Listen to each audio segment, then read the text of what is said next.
আসসালামু আলাইকুম। হ্যালো বন্ধুরা, আপনাদের সাথে আছি আমি রিদিকা। আমাদের হাসনা স্টোরি চ্যানেলের সকল প্রকার গল্প শুনতে আমাদের চ্যানেলটি সাবস্ক্রাইব করে আমাদের পাশেই থাকুন। আর গল্পগুলো ভালো লাগলে লাইক কমেন্ট শেয়ার করতে কিন্তু ভুলবেন না। ধন্যবাদ। কোবরা চুলগুলো পেছনে বেঁধে দাঁড়িয়ে আছে রাফসান ভার্সিটির মূল গেটের সামনে। বাম হাতে সস্তা ঘড়ি, ডান হাতে এক গাদা চামড়ার ফিতা ঝুলানো। মুখে সিগারেট নিয়ে ধোঁয়া ছাড়ছে নাক দিয়ে। সামনে থেকে যাচ্ছে রিধি। সিগারেটের ধোঁয়া রিধির মুখের ওপর ছেড়ে রাফসান বলল, এই মেয়ে এদিকে আয়। জি ভাইয়া, বলুন। বড় ভাইদের দেখলে সালাম দিতে হয়, জানিস না? আসসালামু আলাইকুম ভাইয়া। তোর রূপের রহস্য কি? বুঝলাম না ভাইয়া। তোর বাবা মা কি তোকে দুধ স্নানে বড় করেছে? এত সুন্দর কেন তুই? জি ভাইয়া। তোর মুখে অন্য কোনো কথা নাই? ভাইয়া নতুন আসছি এখানে, তাই নার্ভাস লাগছে। কথাটুকু বলেই একটু চুপ হয়ে যায় রিধি। পিছন থেকেই নিলয় হো হো করে হেসে উঠে বলে, আহারে মামনি, কচি খুকি, ভয় পাচ্ছে যে। চুপ কর নিলয়। তা তোমার নাম কি? ভাইয়া রিধি। ভাইয়া রুদি, এটা কেমন নাম? না না, আমার নাম ভাইয়া রিধি না, Ridhi Hasan. BBA second semester, management ডিপার্টমেন্টে। 6912 রোল নাম্বার। এখান থেকে সোজা ডান দিকে যে ভবনটা আছে, ওটা 3য় ফ্লোরে 4র্থ নাম্বার রুমেই আমার ক্লাস। আসি ভাইয়া, আসসালামু আলাইকুম। রিধির লাগামহীন কথায় স্থির হয়ে গেছে রাফসান। চোখের পলক সরছে না। নিলয়ের ধাক্কায় পিছন ফিরে তাকায় রাফসান। হাত নাড়িয়ে বলে, কি রাফসান, কি হলো তোর? কথা বল। মেয়েটাকে দেখছিস? চঞ্চল, স্পষ্টভাষী, মুগ্ধ কোমলমতি এলোকেশী, ডাগর ডাগর চোখের চাউনি, হালকা চিকন ঠোঁট নাড়িয়ে কথা বলার ভঙ্গি। আমি জাস্ট স্তব্ধ। আরে দেখে যা, রাপু ক্রাশ খাইছে। আমাদের রাপু ক্রাশ খেয়েছে। কেউ ওরে ধর, ভাই ট্রিট কই? পেছন থেকে ঝাপটে ধরে নিলয়, সমীর, জয়, তানিম। ওদের কোনো রকম ছাড়িয়ে রাফু বলল, হারামি, তোরা ভুলে গেছিস? রাফুর জন্য প্রেম নয়, রাফুর প্রেম হজম করার মতো মেয়ের জন্ম হয়নি। তা যাই বলিস রাফু, তুই নিশ্চয়ই ওই মেয়ের উপর ক্রাশ খেয়েছিস, নয়তো এমন করে যেতে দিতি না তাকে। আরে রাফু তো পুরোই দেওয়ানা। ডালমের চাল, হায় হায়, রাপুর মনে খিচুড়ি পাচ্ছে। ও, তোরা চুপ কর, আপাতত ভালো লাগছে না এসব। তা কি করবি এখন? জানি না, তোরা থাক। বলেই উঠলাম সেখান থেকে। তানিমের হাত থেকে সিগারেট নিয়ে ঠোঁটে ঝুলিয়ে নিলাম। ক্যাম্পাসের ভিতরে জোড়ায় জোড়ায় বসে আছে পাখিরা। কেউ বাদাম টিপছে, কেউ বা নোটবুক খুলে নিয়েছে। বাবার আদুরে কন্যা তার নাদান বয়ফ্রেন্ডের জন্য রান্না করে এনেছে। এসব দেখলে শরীরে আগুন জ্বলে। 24 বসন্ত পেরিয়েছে, কারো অপেক্ষা আসলো না আজও। রাফুর ভাবনাগুলো মাথায় ঘুরঘুর করছে। সিগারেটের শেষ টানটা দিয়ে ফিল্টারটা পায়ের নিচে মুচড়ে ফেলল। উপাচার্যের কক্ষে দাঁড়িয়ে আছে রাফসান। চোখে চশমা লাগিয়ে রাফসানের দিকে তাকিয়ে বলল, তোমার নামে রোজ কত অভিযোগ আছে তা তুমি জানো? না স্যার, কে কে অভিযোগ করে তাদের সামনাসামনি করুন। চুপ বেয়াদব, এটা ভার্সিটি, নিজের বাবার বাসা মনে করবে না। এখানে থাকতে হলে নিয়ম মানতে হবে। Sorry sir. এটার সামনে যেন আর আড্ডা দিতে না দেখি। জি স্যার। তোমার ক্লাসের উপস্থিতি নেই কেন?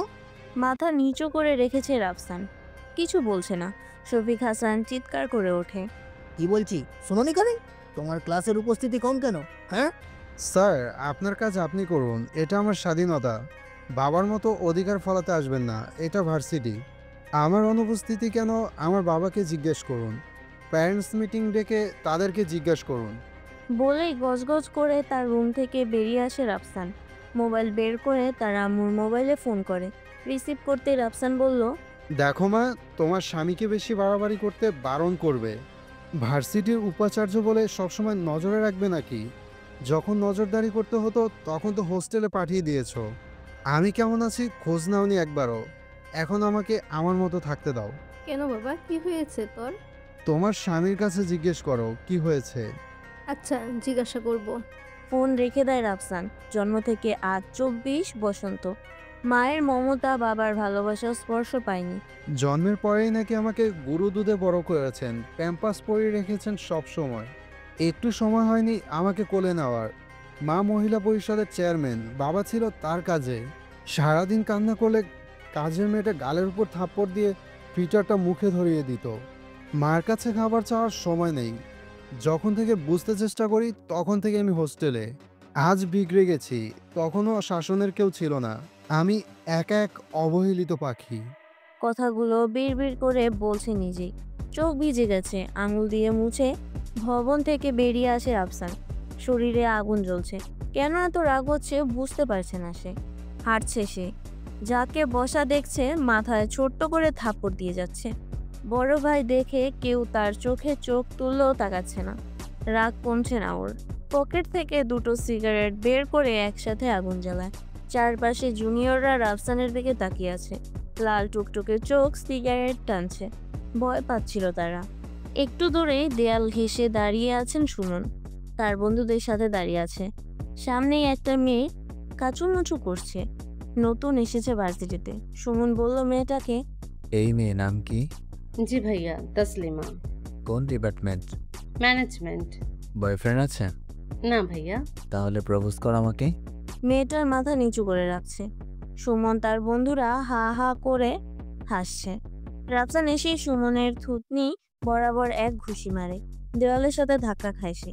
দাঁতে দাঁত কটমটিয়ে রাফসান বলল, ইপটিজিং করছিস সেখানে বসে? তোর সাহস তো কম নয়। বলেই আরো দুটো ঘুষি মারে তার মুখে। ঠোঁট কেটে যায় তার। বন্ধুরা পিছন ফিরে দৌড়ে পালিয়েছে। সুমন কাতরাচ্ছে। তাসলিমা পাশে দাঁড়িয়ে আছে। অনেক জুনিয়র চারপাশে ঘিরে ধরেছে তাদের।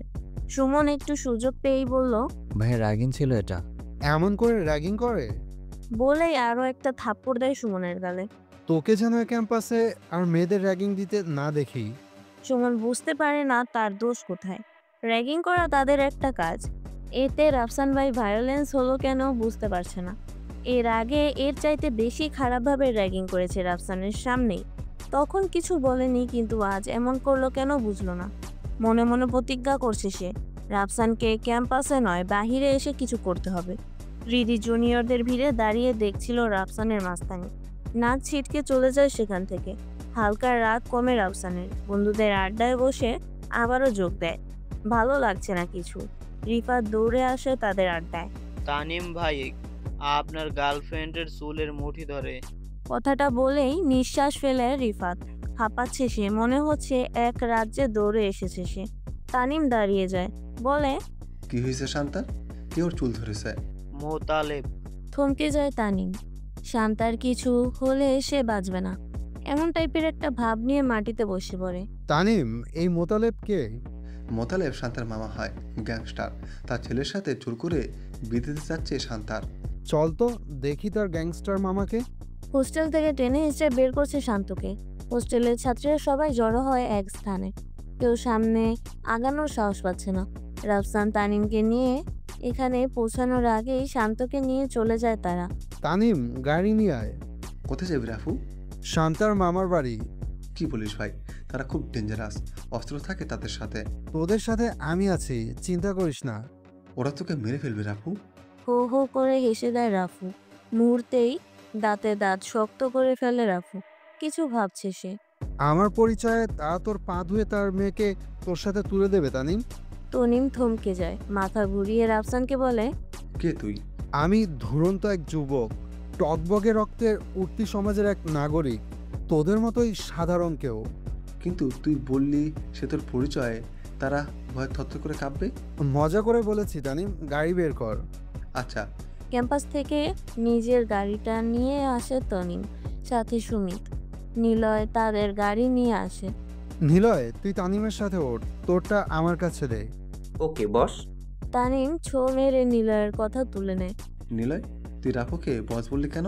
নিলয় তাকিয়ে আছে রাফসানের দিকে। কি বলবে নিলয়? রাফু বলল, শান্তার কিছু হয়ে যাবে, তাড়াতাড়ি চল। কথা ঘুরিয়ে নেয় রাফসান। শান্তার জন্য পাগল ছেলেটা মুহূর্তে হতাশে ডুবে যায়। গাড়ি চলছে। ফাঁকা রাস্তায় উল্টো দিকে ধেয়ে আসা বাতাস নিঃশ্বাস বন্ধ করে ফেলছে রাফসানের। বন্ধ নিঃশ্বাসে মুহূর্তে শ্বাসরুদ্ধকর সেই অতীতের কথায় ডুবে যায়। তখন বয়স কেবল 19। ইন্টারমিডিয়েট এক্সাম দেওয়ার পর সমস্ত হল ফাঁকা হয়ে গেছে। রাফসান এসে উঠল হোটেলে। একাকিত্ব তাকে ক্রমশই গ্রাস করেছে। বন্ধুদের সঙ্গ পেয়ে সিগারেট ধরে। মাঝে মাঝে গাঞ্জায় কলিজা পুরাতো। মদের নেশা মনে হয় তার জন্মগত অভ্যাস। যেভাবে মদ গিলে তা দেখলে চোখে পানি এসে যায়। মধ্যরাত ল্যাম্পপোস্টের আবছা আলোয় সিগারেট হাতে হাঁটছে রাফু। নিস্তব্ধ রাত, দূর থেকে কুকুরের ঘেউ ঘেউ শব্দ ভেসে আসছে। আনমনে তাকিয়ে হাঁটছিল। তেমন সময় কোথা থেকে যেন একটা পিস্তল এসে তার পায়ের কাছে পড়ে। ছোড় মেরে পিস্তলটা হাতে নেয় সে। রাফুর সব জীবনে একবার হলেও পিস্তল চালাবে। পিস্তলে ছেলে মেয়ে সবারই কম বেশি আসক্ত থাকে। রাফুও তখন সে আসক্তে ডুবেছিল। পাশের গলিতে তাকাতেই দেখে কিছু লোক একটা লোককে ঘিরে পিস্তল হাতে দাঁড়িয়ে আছে। তারা বলছিল, ডেভিড, বেশ উড়াল দিয়েছিস এই অন্ধকার জগতে। আজ তোকে কে বাঁচাবে এখান থেকে? দেশের অন্যতম গ্যাং ব্ল্যাক ড্রাগনের লিডার। কথাটা বলেই হো হো করে হেসে ফেলে আবির। ভাই এইসব কথা বলছে ওর সাথে? ওর গেম ওভার করে দিয়ে এখানে বলেন শুধু একবার। টকবগে যুবক আবিরের পাশে দাঁড়িয়ে কথাটা বলে। রাফু শুনছে তাদের কথা আড়ালে দাঁড়িয়ে। বুঝতে পারে মাটিতে পড়ে থাকা লোকটা সাধারণ কেউ নয়। রাফুর হাতটা কাছে থরথর করে। পিস্তলটার দিকে একবার তাকিয়ে নেয় সে। অটো রিলোড পিস্তল। ইউটিউবের অনেক টিউটোরিয়াল দেখেছে সে।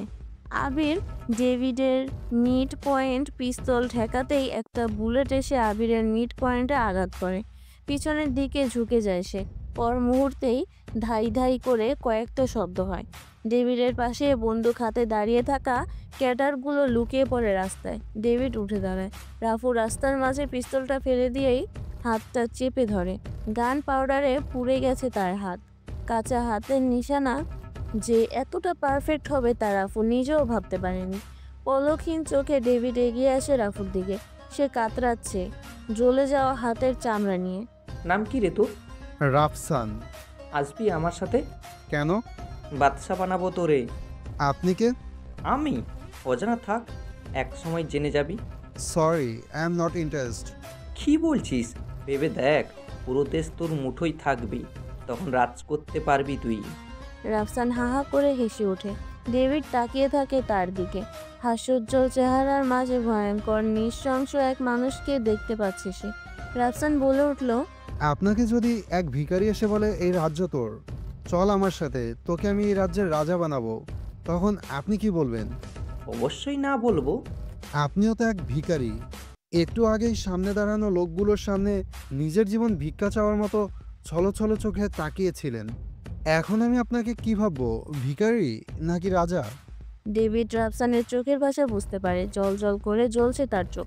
ডেভিড রাফসানের কাঁধে হাত রেখে বলে, যখন বাঘ ফাঁদে আটকা পড়ে তখন কিন্তু একটা পিঁপড়াও তাকে চ্যালেঞ্জ করতে পারে, কিন্তু খোলা জঙ্গলে তার দিকে চোখ তুলে তাকানোর সাহস কেউ করতে পারে না। জঙ্গলের সবচেয়ে হিংস্র প্রাণীটাও বাঘের গর্জনে গর্তে লুকায়। সময় পরিস্থিতি দুটো কিন্তু ভিন্ন। এক এক সময় এক একজনের ক্ষমতা দেখানোর সুযোগ আসে। এখন দেখার বিষয় কে সামনাসামনি শক্তিশালী আর কে সুযোগ সন্ধানী। তুই আমাকে জানতে চাইছিস না? I am David Ibrahim, most wanted criminal of the world. Russia বলিস কিংবা জাপান, আমার নামে থরথর করে কাঁপে। তোর মধ্যে নিজেকে দেখতে পাচ্ছি রাফসান, চল তোকে বাদশা বানাই। রাফসান শুদ্ধ। দুদিন আগেও গাঞ্জা নেওয়ার পর ইন্টারনেটের বিষয়ে জানার জন্য আগ্রহী ছিল। আজ সেই ডেভিড হাঁটু গেড়ে ডেভিডের সামনে বসে পড়ল রাফসান। পিস্তলটা তুলে নেয় ডেভিড। চল তোকে দুনিয়া দেখাই। চলেন বস। দুনিয়া এক রাপুর অপেক্ষায়। ঠিক তখনই রাফসানের চোখ খুলে। বাইকের স্পিড ক্রমশই বৃদ্ধি পেয়ে গেছিল। কন্ট্রোল হারিয়ে রাস্তার পাশে খুঁটিতে লাগিয়ে দেয় বাইক। রাফসান ছিটকে পড়ে পাশের ডোবায়। আস্তে আস্তে তলিয়ে যায় পানির গভীরে। রাফসানের অর্ধমৃত দেহটা পানি থেকে বের করে নিয়ে আসে নিলয়। অনেকটা পানি চলে গেছে পেটের ভেতরে। ক্ষতবিক্ষত হয়েছে তার সমস্ত শরীর। প্রচণ্ড আঘাত লেগেছে মাথায়, যার কারণে জ্ঞান হারিয়েছে সে। কাছাকাছি তেমন কোনো হাসপাতাল নেই। যা আছে তা প্রায় 7 কিলোমিটার দূরে। প্রাথমিক চিকিৎসার মাধ্যমে রাফসানের পেট থেকে কিছুটা পানি বের করে আনে তানিম। তাকে জরুরি হাসপাতালে নেওয়া দরকার। বাইকে করে নেওয়া সম্ভব না। সুমিত গাড়ি থামানোর চেষ্টা করছে, কেউ থামছে না এখানে। শহর পেরিয়ে গ্রাম, সাইডের রাস্তায় গাড়িগুলো থামতে চায় না। সুমিত রাস্তার উপরে দাঁড়িয়ে বলল, গাড়ি থামছে না একটাও। রাফসানের অচেতন দেহটা তানিমের কোলে রেখে ওপরে আসে নিলয়। কোমর থেকে পিস্তলটা বের করে রাস্তার মাঝে বারবার এসে একটা প্রাইভেট কারের দিকে তাক করে। হাইড্রোলিক ব্রেক নেয় সে গাড়ি, চাকা ছেঁচড়িয়ে অনেকটা এগোয়। ড্রাইভার বেশ দক্ষ, নয়তো গাড়িটাকে কন্ট্রোল করা বেশ মুশকিল হয়ে যেত। নিলয় গাড়িটার সামনে এসে পিস্তলটা কোমরে গুঁজে নেয়। নম্র কণ্ঠে ড্রাইভারের কাছে এসে বলে, স্যার প্লিজ একটু সাহায্য করেন, আমার বন্ধু বাইক অ্যাক্সিডেন্ট করেছে, তাকে জরুরি হসপিটালে নেওয়া দরকার খুব, কিন্তু কোনো গাড়ি পাচ্ছি না, প্লিজ একটু সাহায্য করুন। নিলয়ের করুণ কণ্ঠ শুনে ড্রাইভার গাড়ি থেকে নেমে আসে। রাফসানকে ততক্ষণে সুমিত তানিম ধরে উপরে নিয়ে আসে। ড্রাইভার এসে রাফসানের হাতটা ধরে পালস চেক করতে করতে বলে, আমি ডক্টর সৈয়দ আব্দুল মান্নান। আপনাদের এই কাজটি মোটেও ঠিক হয়নি, আমাকে এভাবে আটকে দেওয়ার। একটা দুর্ঘটনা ঘটতে সময় লাগতো না, ভাগ্যিস গাড়িটা কন্ট্রোলে ছিল। পালস চেক করার পরে রাফসানের চোখ জিহ্বা দেখে নিলয়কে বলল, এই ছেলে, আমার গাড়ির পেছনে একটা ব্যাগ আছে, ওটা নিয়ে আসো। দৌড়ে যায় নিলয়। ব্যাগ এনে দিতেই ডাক্তার সাহেব একটা ইঞ্জেকশন পুশ করে রাফসানের শরীরে, তারপর বলে, একে নিয়ে আমার গাড়িতে শুইয়ে দাও। এখান থেকে একটু দূরে একটা ক্লিনিক আছে, ওখানে ব্যবস্থা করা যাবে। তানিম নিলয় মিলে রাফসানের ভেজা শরীর ডাক্তারের গাড়িতে উঠিয়ে দেয়। ডক্টর সৈয়দ আব্দুল মান্নান বলে, তোমরা গাড়ি নিয়ে আমার গাড়ির সাথে আসো। এখানে তোমাদের গাড়ি রাখলে সমস্যা হতে পারে, চোরের আড্ডা অনেক।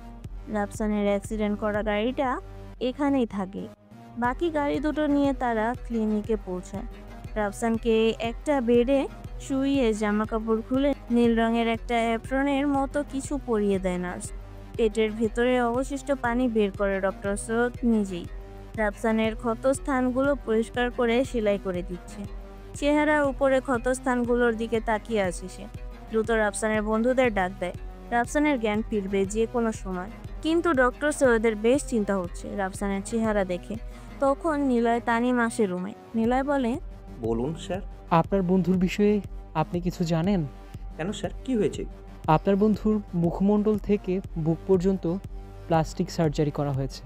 হঠাৎ করেই রাফসানের হাত পা ঝাঁকুনি দিয়ে ওঠে। তার জ্ঞান ফিরেছে, চোখ খুলে নিশে। ডাক্তারের কথা কান পর্যন্ত পৌঁছায়। স্মৃতিতে পুনরায় ডুব দেয়। ডেভিডের গাড়িতে বসে যাচ্ছে কোথাও। সামনেই বড় এক মাঠ, ঝুলন্ত দড়ির উপর ঝুলছে কয়েকশো যুবক। কয়েকটি যুবক বুকে পাথর বেঁধে হামাগুড়ি দিচ্ছে মাঠে। দড়ি বেয়ে কেউ কেউ উপরে উঠছে। হঠাৎ করেই একটা শব্দ শুনতে পায় রাফসান। বাঁ দিকে মাথা ঘুরিয়ে চোখ থমকে যায়। পিস্তলের নিশানা লাগিয়ে পিস্তল চালাচ্ছে কত মানুষ। ঘোরের মধ্যেই রাফসান বলল, বস, এটা কোথায়? ডেভিড রাফসানের কথায় জবাব দেয়নি। সাইড করে গাড়িটা থামিয়ে নেমে সোজা বিল্ডিংয়ের ভেতরে চলে আসে। রাফসান তার পিছু পিছু চলে আসে। সামনেই বসে আছে অবসরপ্রাপ্ত কর্নেল ওসমানী।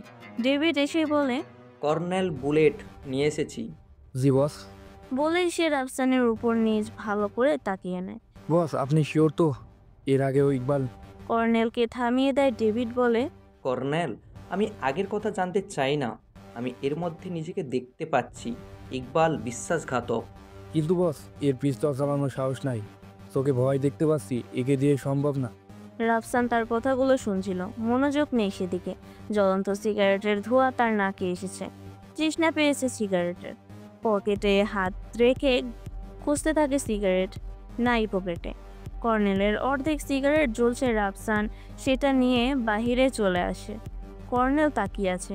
বেয়াদব কোয়ালিটির একটা ছেলে। বস, দেখেছেন, বেয়াদবির একটা সীমা থাকা দরকার।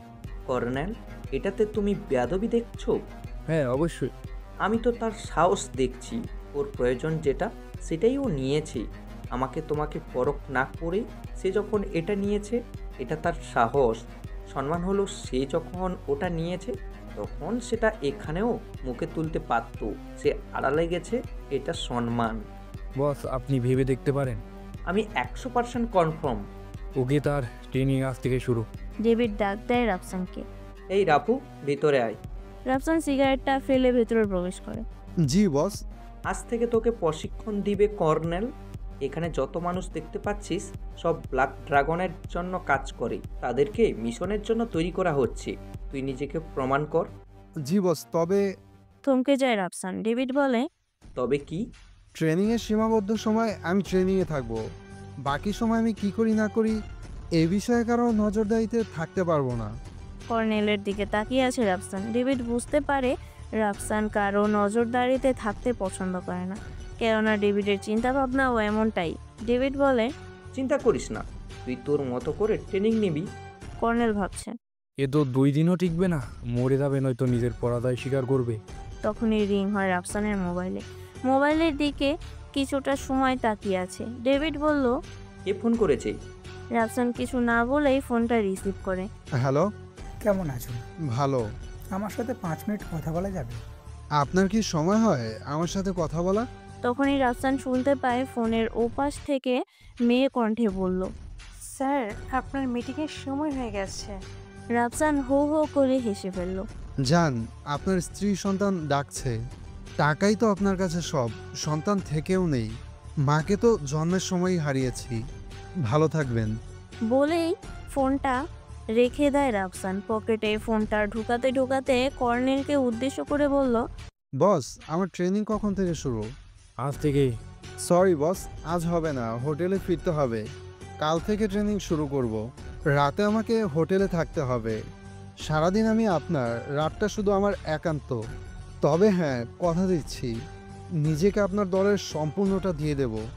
সময় লাগবে। একজন মানুষ কখনো একসাথে নিজেকে বিলিয়ে দিতে পারে না, গোলাম হয়ে যেতে পারে না। আমি আমার মতো পরিবর্তন করতে সময় লাগবে। আসি বস। বলেই নিচে নেমে আসে রাফসান। কর্নেল ডেভিডের দিকে তাকিয়ে বলে, সত্যি বস, বুলেট পাইছেন একটা। এখন কথা হলো, ইকবালের মতো না করলেই হলো।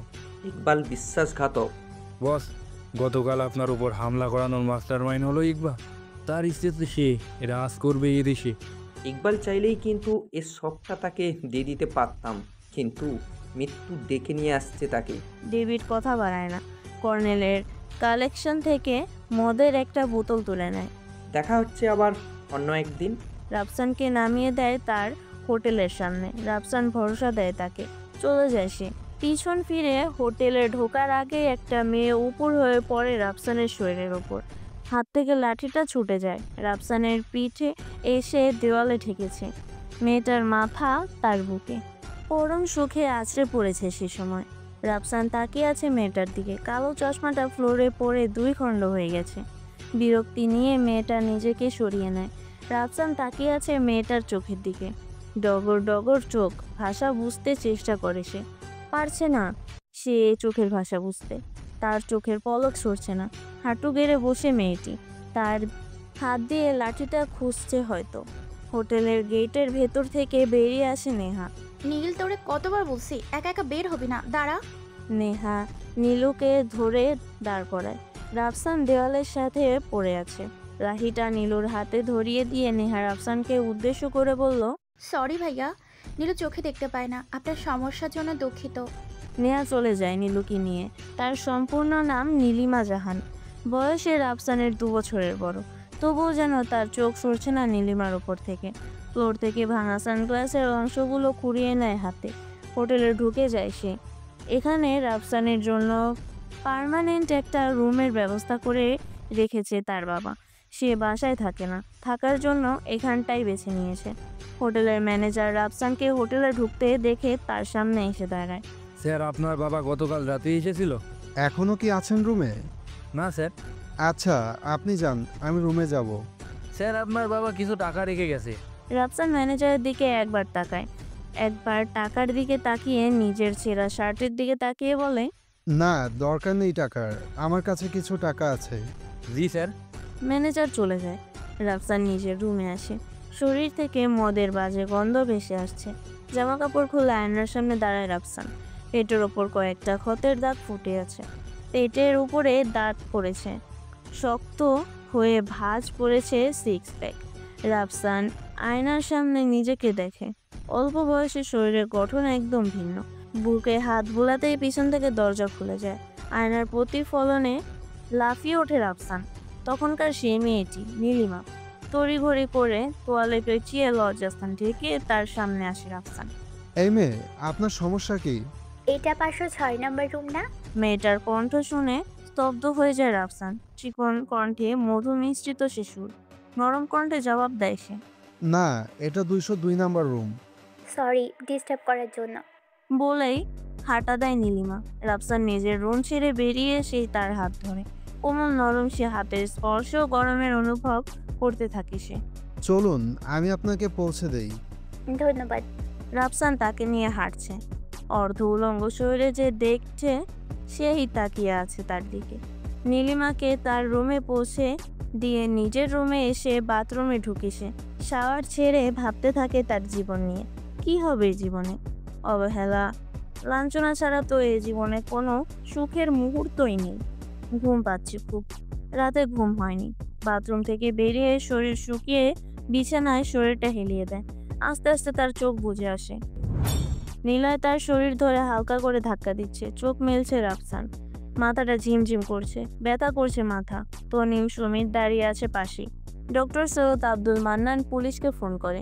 নীলয়ের কাছে পিস্তল দেখে ঘাবড়ে গেছে সে কৌশলে রাফসানের জীবন বাঁচিয়েও তাদের ধরিয়ে দেওয়ার কৌশল এঁটেছে। ক্লিনিকের চারপাশ পুলিশ ঘেরাও করে আছে। এসআই সবুজ ক্লিনিকের ভেতরে এসে নিলয়ের হাতটা শক্ত করে ধরে পিছন থেকে পিস্তলটা নিজের হাতে করে নেয়। তানিম সুমিতকে আরও দুজন পুলিশ ঝাপটে ধরে রাখে। নিলয়কে শক্ত করে ধরে এসআই সবুজ বলে, মস্তানি করিস তিনে আর। নিলয় বলল, স্যার আপনার কোথাও একটা ভুল হচ্ছে। আমার ভুল কোথায়? তোর কাছে পিস্তল পাওয়া গেছে, দেখ এবার তুই কিভাবে আটকে যাস।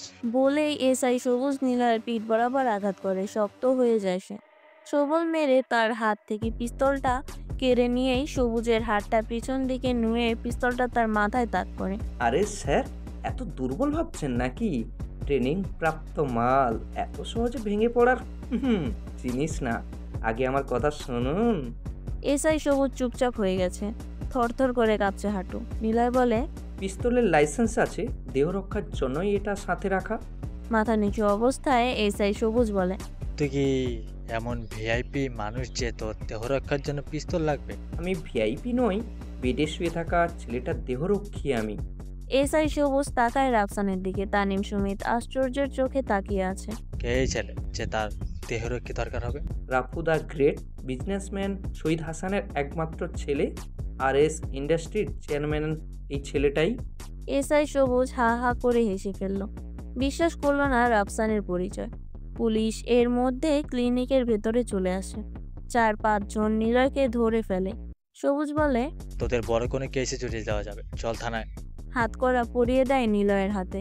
রাফসান সুমিত তানিমকে ঠেলে পুলিশের গাড়িতে তোলা হয়েছে। নিলয়ের কোথায় কোনো গুরুত্ব দেয়নি সবুজ। দেখতে চায়নি লাইসেন্স।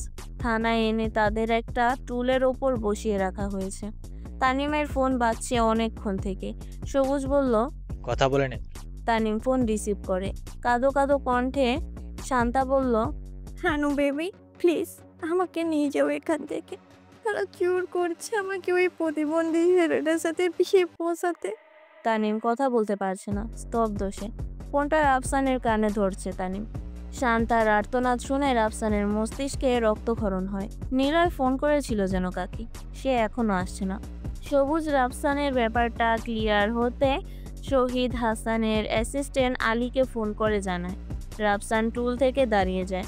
আমার যেতে হবে। তোর কত জরিমানা করতে হয় করে আমাদের যেতে দে। রাফসান এতক্ষণ চুপ করেছিল। মুখ খুলেই সবুজের সাথে বেয়াদবি করছে। সবুজ সহ্য করতে পারেনি। কাঠের লাঠিটা হাতে নেয়। তার সামনে এসে বলল, এটা তোর বাবার বাড়ি নয় যে আসবি আর চলে যাবে, এখানে আমার হুকুম চলে।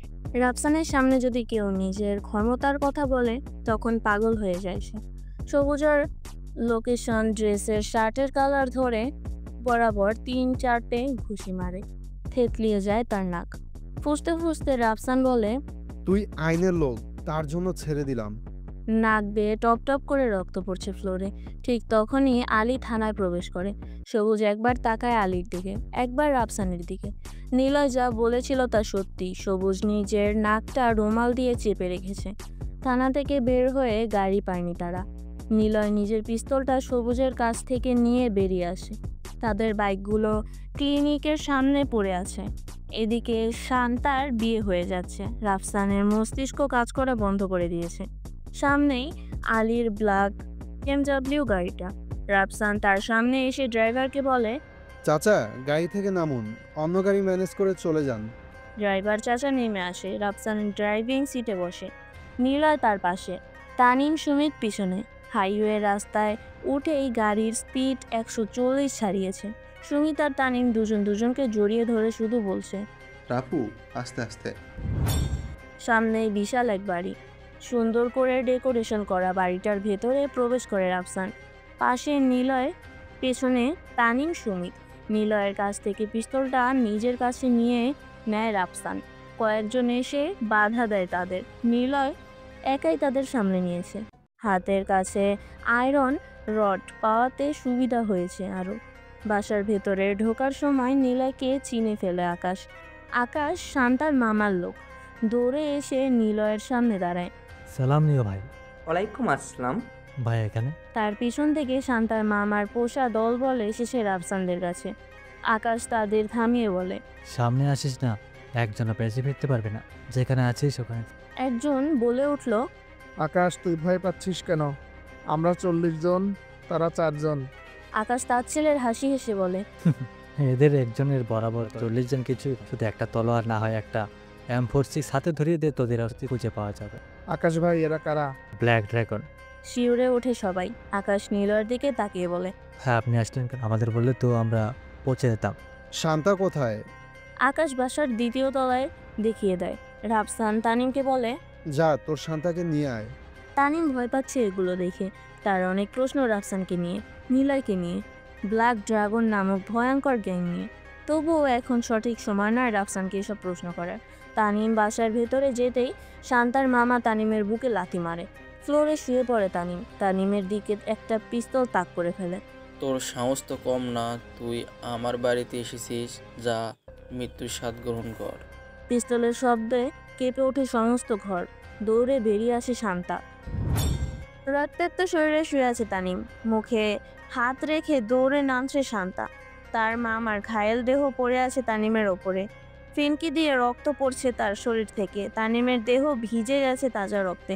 শান্তা এসে তানিমকে টেনে তোলে। পিছনে দাঁড়িয়ে আছে রাফসান, পিস্তল হাতে। তানিমের শরীরে কাঁপুনি উঠেছে ভয়ে। শক্ত করে জড়িয়ে ধরে শান্তা। রাফসান তাদের দেখে মুচকি হাসি হাসে। নীলয় এসে বলল, চল, এখানে থাকা এখন নিরাপদ হবে না। শান্তা রাফসানের দিকে আর চোখে তাকায়। সে জানে রাফসান ছোটখাটো মাস্তানি করে কলেজ ক্যাম্পাসে, কিন্তু আজ মানুষ খুন করাটা দেখে অবাক হয়েছে সে। কিছু বলতেও পারছে না। এখানে পরিস্থিতিটা এমনই। বাড়ি থেকে বেরিয়ে আসছে তারা, গাড়ির সামনে দাঁড়িয়ে আছে।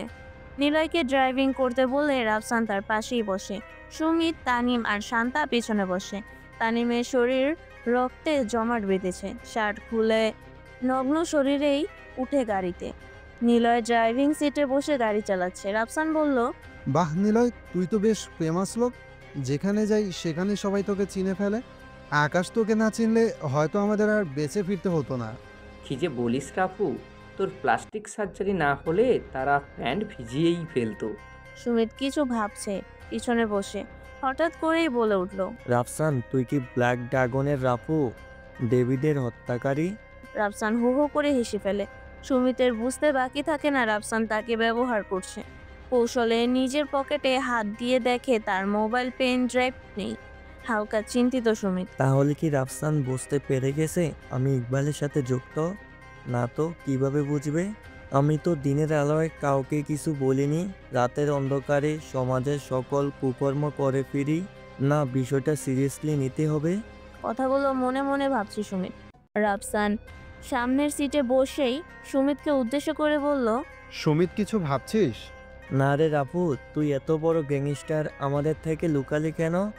আর তোর বাবা তো বাসিডির উপর পর্যায়ে, কিন্তু পুলিশের সামনে তোকে শাহিদ হাসানের ছেলে বলল কেন নিলয়? আমি রাফসান হাসান, শহীদ হাসানের একমাত্র ছেলে। ভার্সিটির উপাচার্য আনোয়ার হোসেন আমার ছোট চাচু। তাকে বাবার মতো দেখেছি। নিজের বাবা তো আমাকে সময় দিত না। বছরে 2টো বড় উৎসব, ঈদের দিন আমি আমার চাচুর কাছেই থাকতাম। ছোট থেকেই মনে হয়েছে তারা আমার মা বাবা। কিন্তু রাফসান, তুই যে গ্যাংস্টার, তারা কি জানে সেটা? না, তাদের জানতে দিইনি কখনো। জানলে হয়তো আরও দূরে ঠেলে দিত। তুই কি জানিস তোর এই কাজের জন্য তোর পরিবারের ক্ষতি হতে পারে?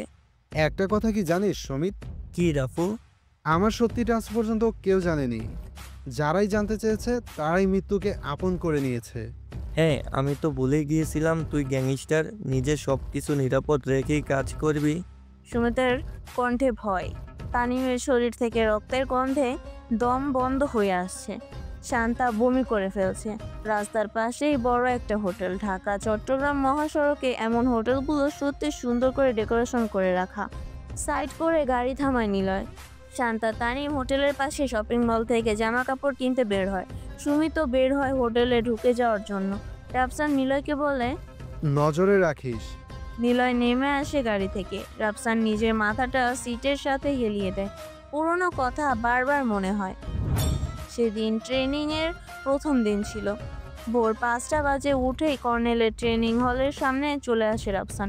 শহরের মানুষ এটাকে সেলফ ডিফেন্স ট্রেনিং সেন্টার হিসেবেই জানতো। তার শখের কর্নেলের পরিচালনা চলছে এই সেন্টারের কেউ চোখ তুলেও তাকাতে পারেনি। সূর্য ওঠার আগে রাফসান সে মাঠে পৌঁছে যায়। সম্পূর্ণ মাঠে এক চক্কর দৌড়ে পার করে। ক্লান্ত শরীরে নিঃশ্বাস ফেলছে জোরে জোরে। কর্নেল তার রুমের জানালা দিয়ে দেখছে রাফসানকে। ছেলেটার ইচ্ছে শক্তির প্রতি কর্নেল ইমপ্রেস হয়ে গেছে। সূর্য ওঠার আগে মাঠ ভর্তি হয়ে গেছে। কর্নেল নিচে নেমেছে। রাফসান মাঠে একপাশে বসে পানি পান করছিল। কর্নেল তার পাশে এসে বলল, এত তারা কিসের? তো আমার ক্ষমতা চাই। কেমন ক্ষমতা? নেশাগ্রস্ত সমাজটাকে ধ্বংস করার ক্ষমতা। নেশাগ্রস্ত সমাজ ধ্বংস হয়ে গেলে বাঁচবি কাকে নিয়ে? সুস্থ সমাজে দুজন নিয়ে বাঁচবো। একজন আমি, অন্যজন হবে যে এমন নেশাগ্রস্ত সমাজের বিপক্ষে, তাকে নিয়ে বাঁচবো। তুই নিজেই তো নেশা করিস। সিগারেট, মদ, গাঞ্জা এগুলো নেশা?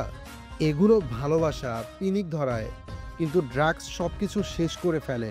ডেভিডের নিজের ড্রাগস বিজনেস আছে, জানিস তুই? জানি। তাকে কিভাবে শুধরে নিবি? চেষ্টা করতে পারি। ড্রাগসের প্রতি তোর এত আক্ষেপ কেন? ড্রাগসের কারণে আমার মায়ের মৃত্যু হয়েছে। যেদিন আমার জন্ম হয় সেদিন বাবা ড্রাগসের নেশা এসে আমার মায়ের সাথে। থমকে যায় রাফসান। ঝলসানো চোখের কোণে এক ফোঁটা রক্ত জমা হয়। কর্নেল তাকিয়ে আছে রাফসানের দিকে। ছেলেটা মাথা নিচু করে রেখেছে। পাথর চাপা বুকে কষ্টের পাহাড় জমিয়ে রেখেছে। রাফসানের কাঁধে হাত রেখে কর্নেল দাঁড়িয়ে যায়। চল, তোর ট্রেনিং আমি নিজে নেব। রাফসান চোখ দুটো মুছে নেয়। ট্রেনিংয়ের জন্য প্রস্তুত। মধ্য দুপুর। মাথার উপরে সূর্যটা তার সামান্য আলো ছড়িয়েছে। ক্লান্ত মানুষের অস্বস্তির কারণ হয়ে উঠেছে। রাফসান সে অস্বস্তি স্বীকার করে রোদের মাঝেই দড়ি বেয়ে উপরে উঠতে চাইছে। একবার, দুইবার, তিনবার, চতুর্থবারের মতো কিছুটা দূরে উঠেই পা ফসকে পড়ে যায়। প্রতিবার সে উঠে দাঁড়িয়েছে। এবারে কোমরে ব্যথা পেয়ে মাটির সাথে লেপ্টে গেছে। কাতরাচ্ছে সে। কর্নেল এসে তার হাত ধরে বসিয়ে দেয়। কোনো কিছুকে কঠিন ভেবো না, শক্তি দিয়ে লড়াই করো। পরাজয় ভয় পেও না, শক্তি কখনো কম মনে করো না। তোমার যতটুকু আছে ততটুকুই ব্যবহার করো। অধিক শক্তি প্রয়োগ করতে যেও না, কিংবা মস্তিষ্কের বিরুদ্ধে অবতরণ করো না। জয় তোমারই হবে। চিন্তা করো না তোমার দুর্বলতাকে। যেটা তোমার মাঝে কমতি আছে সেটা পূরণ করতে শিখো। জয় তোমারই হবে। কথাটা বলেই কর্নেল একটু থমকে যায়। পুনরায় আবার বলে, এই কথাটা আমাকে আমার স্যার বলেছিল। সে একটা বইতে পড়েছিল কথাগুলো। যখন বলেছিল তখন আমি বুঝিনি এই কথার মানে, কিন্তু তার কথাগুলো সবসময় নিয়ম করে শুনতাম। আমার মধ্যে কোন জিনিসটার দুর্বলতা আছে সেটা বের করতাম, লক্ষ্যে মনোযোগী হয়ে যেতাম। আজ দেখো আমি এই পর্যায়ে। তোমার কাজটাকে তুমি ফোকাস করো, তুমি হারবে না। রাফসানের শরীরে ঠান্ডা বাতাস বয়ে যায়। নিজের মাথায় হাত রেখে হাঁটু ভর করে দাঁড়িয়ে ওঠে। রাফসানের আর পিছু ফিরে তাকাতে হয়নি। কর্নেলের হাত ধরে সম্পূর্ণ ট্রেনিং কিছু মাসেই শেষ করেছে। যেদিন সর্বপ্রথম তাকে অস্ত্র রাখা রুমে নেওয়া হয়েছিল সেদিন পলকহীন চোখে তাকিয়েছিল সম্পূর্ণ রুমের দিকে। পুরো 10 ঘন্টা রুমের ভেতরে অস্ত্রের সাথে খেলা করে। ইন্টারন্যাশনাল অস্ত্র থেকে শুরু করে ডিজিটাল, অ্যানালগ সব ধরনের অস্ত্র চালানোতে এক্সপার্ট রাফসান। মার্শাল আর্ট গ্রুপে নিজেকে ততটাই ফিট রেখেছে। মানুষের দুর্বল পয়েন্টগুলো রাফসানের মস্তিষ্কে গেঁথে গেছে। খালি হাতে 20-25 জন সামলে নেওয়ার ক্ষমতা একাই রাখে। অস্ত্র হাতে সম্পূর্ণ একটা গ্যাং রাফসান নিজেই। সুমিত হোটেলের ভেতরে একটু আড়াল হয়েই ইকবালকে ফোন করে। বস, রাফু জীবিত আছে। প্লাস্টিক সার্জারি করার পর তার চেহারা একদম ভিন্ন আকৃতির ধারণ করেছে, কিন্তু ওর সাথে প্রায় 2 বছর ছিলাম, বুঝতে পারিনি যে ও রাফু। আরে সুমিত, গুলি মার ওকে এক্ষুনি, চোখের সামনে থাকলে সাথে সাথে মার। গাড়িতেই রাফু শুয়ে আছে, আমার গড়িতে গাড়িতেই যে কোনো মুহূর্তে বিস্ফোরণ হবে, রাফু শেষ। কথাটা বলতে না বলতেই বাহিরে দাঁড় করানো ব্ল্যাক কালারের গাড়িটা ভেতরে ছোট্ট এক বিস্ফোরণ। ছুটোছুটি শুরু হয়ে যায় পাবলিকের মাঝে। হোটেলের ম্যানেজার দৌড়ে যায় গাড়িটার কাছে। শব্দ হয় মোটামুটি। সুমিত শুনতে পায় শব্দ, কানের কাছে ফোনটা চেপে বলল, বস, রাফু খতম। আমি শিওর হয়ে আপনাকে ফোন করেছি। ফোনটা রেখে দেয় সুমিত। বাথরুম থেকে বের হওয়ার জন্য দরজা খুলতেই দেখে রাফসান দেওয়ালের সাথে পিঠ ঠেকিয়ে দাঁড়িয়ে আছে। সুমিতকে বের হতে দেখে রাফসান তার সামনে এগিয়ে আসে। ক্লিন শেভ করা দাড়িতে হাত দিয়ে বলে, ওলেলেলে, আমার বাচ্চাটা এসেছে রাপুর খেলা শেষ করতে। বাবু, ফিটারটা ব্যাগে করে আনতে ভুলে গেছো নাকি আমি দেব?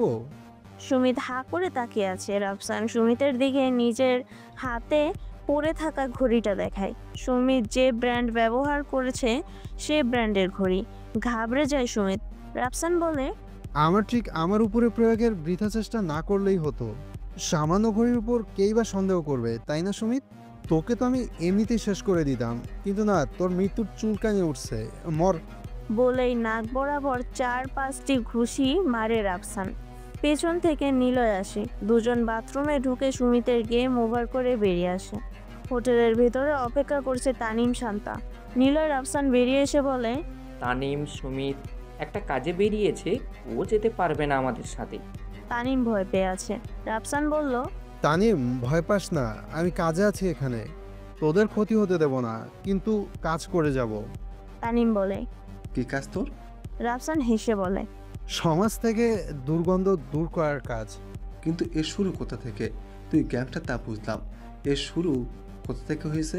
তোর সাথে আমার দেখা ভার্সিটিতে কোন জায়গা থেকে আসলি তা কিছু বললি না। তোকে বন্ধু বানিয়েছি নিজের ফায়দার জন্যই, উপাচার্যের ছেলে বলে, কিন্তু তুই তাও নয়। আসলে তুই কে? নিলয় গাড়ি নিয়ে আসে। আগের গাড়িটা জ্বলে গেছে। হোটেল ম্যানেজারের গাড়িটাই নিয়েছে নিলয়। তার কৈফিয়ত দেওয়ার কিছু নেই। সাধারণ মানুষকে পিস্তল দেখালে এতটুকু ভয় পাওয়া যায়। গাড়ির সামনে সিটে বসে রাফসান বলতে থাকে তাদের, প্রিয় কারো মৃত্যু থেকে শুরু। কথাটা বলেই একটু থমকে যায় রাফসান। তারপর আবার বলতে থাকে, এ দেশের মানুষ কিলিং মেশিন নামে চিনে রাফুকে। অন্ধকার জগতের বাদশা, ডেভিডের সবচেয়ে কাছের মানুষ। ইন্টারন্যাশনাল মাফিয়া গ্যাংয়ের লিডার ডেভিড। বাংলাদেশটা রাফুর হাতে তুলে দেয় সে। ব্ল্যাক ড্রাগন সম্পূর্ণ কন্ট্রোল রাফুর মুঠোয়। অন্ধকার রাত, মাফিয়াদের কোনো দোষ করতে হয় না, যে কোনো সময়ই তাদের ওপর হামলা হয়। এক গ্যাং থেকে অন্য গ্যাং মারামারি বেঁধেই থাকে। রাফু যখন প্রথম ক্ষমতা পায় তখন তার প্রথম কাজ বেআইনি ড্রাগ সাপ্লাই বন্ধ করে। ব্ল্যাক ড্রাগনের সাইড বিজনেস ড্রাগের ছিল। ডেভিডকে বুঝিয়ে বন্ধ করে দেয়। তারপর ছোট ছোট মাফিয়া গ্যাংয়ের মধ্যে আতঙ্ক সৃষ্টি করে ড্রাগ ডিল বন্ধ করে। কিন্তু হয়তো সবাই করেনি। কিছু মাফিয়া গ্যাংয়ের মধ্যে এখনও ড্রাগস ডিল হতো, তার রাফুর অজানা ছিল না। অ্যাকশন নিতে হলে গ্যাংওয়্যার হয়ে যাবে। রাফু চায়নি সদ্য ক্ষমতা পাওয়ার নিয়ে কোনো গ্যাং ওয়্যার করার। ডেভিড সতর্ক করেছিল একটা আতঙ্ক থেকে সবসময় দূরে থাকতে। সেটাই করেছে রাফু। এখনও ইকবালের পথে দাঁড়ায়নি রাফু। রাস্তার মাঝেই কয়েকটি কুকুরের চিৎকার চেঁচামেচি লেগে যায়। কোনো খাবার পেয়েছে তারা, জড়ো হয়ে এক জায়গায়। কাছাকাছি সব কুকুরগুলো মনে হচ্ছে রাজ্যের খুশি পেয়েছে তাতে। পাশেই কিছু মাতাল দুটো মেয়ের চারপাশে ঘুরঘুর করছে। ওনা ধরে টান দিচ্ছে একজনের, হাতে লাঠি, চোখে চশমা পরা। চেহারাটা কেমন যেন চেনা মনে হলো রাফুর কাছে। একটু সামনে এগিয়ে আসে সে। নীলিমা আর নেহা, হাতে শপিং ব্যাগ। কোথাও বের হয়েছিল তারা। এত রাতে এখানে কি করছে তারা? কথাটা ভেবেই রাফু ওদের সামনে আসে। নেহা, তুমি এখানে? রাফসান তাদের হোটেলের কয়েকদিন দেখেছিল, কিন্তু হঠাৎ করেই তারা উধাও হয়ে গিয়েছিল। কোথায় গেছে কোনো সন্ধান পায়নি রাফসান। আজ এমন পরিস্থিতিতে ওদের সাথে দেখা হবে ভাবতেও পারেনি রাফসান। নেহা রাফসানকে চিনতে পারেনি, কিন্তু এটা বুঝেছে যখন তার নাম ধরে ডেকেছে তখন পরিচিত কেউ হবে। নেহা বলে, ভাইয়া আপনি? হ্যাঁ, কি করছো ওখানে? এদিকে আসো। নেহা তাদের এড়িয়ে আসতে চাইছিল নীলিমার হাত ধরে, কিন্তু মাতালগুলো পথ আটকায়। আরে সুন্দরী, কোথায় যাও? আমাদের একটু এন্টারটেনমেন্ট করে যাও। উস্কি ফেকার মাইরি। মামা তুই আগে ছুঁয়ে দেখ, গরম নাকি ঠান্ডা? গরমই হবে ভাই। মাতালগুলো কথা বলা বলি করার মধ্যেই রাফসান আবার বলে, এই নেহা, এদিকে আসতে বলছি না? রাফুর কথা শুনতেই মাতালদের মধ্যে একজন বলে উঠল, কে রে তুই? অন্ধকারে দাঁড়িয়ে কি বলছিস? সামনে আই তো হিরো, নয়তো একসাথে ভোগ করিয়ে আই। তুই আগে ছুঁয়ে যা। রাফসান মাতালের কথায় মনোযোগ না দিয়ে কর্কশ গলায় চিৎকার করে বলল, নেহা এদিকে আয়। নেহা জায়গায় দাঁড়িয়ে আছে। একজন বলল, হিরো আসছে আমার পাখি ছিনিয়ে নিতে, ওই যা তো ওর পিন্ডি চটকে আয়। একজন দৌড়ে আসছে অন্ধকারে, হাতে মদের বোতল। হঠাৎ নিস্তব্ধ। সামনে দাঁড়িয়ে থাকা মাতালের মুখে এক গাদা রক্ত ছিটকে আসে। ঝাঁকুনি দিয়ে ওঠে সে। রক্তে জড়ানো ভাঙা মদের বোতলটা হাতে নিয়ে সোডিয়াম আলোর নিচে এসে দাঁড়ায় রাফসান। ভাঙা বোতল থেকে তাজা রক্ত টুপ টুপ করে ঝরছে। সকলে কেঁপে ওঠে। যে যার হাতে মদের বোতল শক্ত করে ধরে দুজন মোটা লাঠি বের করে গাড়ি থেকে মোটামুটি গতিতেই দৌড়ে আসে তারা। হামলা করে রাফসানের ওপর। মাতাল তারা, তেমন কৌশল প্রয়োগ না করায় রাফসান মুহূর্তেই চারজনের গলা নামিয়ে ফেলে।